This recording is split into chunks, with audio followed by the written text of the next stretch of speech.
hindi mo to pwedeng i-drive sa kalsada. Pero guess what? Ducati found a loophole at ginawa nila to for one reason, to dominate World SBK. Sa World SBK, may rule. You can't race it if you can't sell it. Kailangan street legal at dapat 500 units ang benta.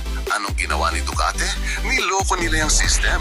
They built the Panigale V4R, isang race bike in disguise. Nilagyan lang ng headlights at plate mount. Street legal daw.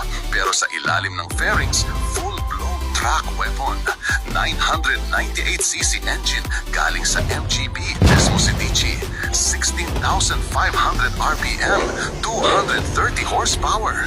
Race exhaust, carbon winglets, close ratio gearbox at syempre dry clutch.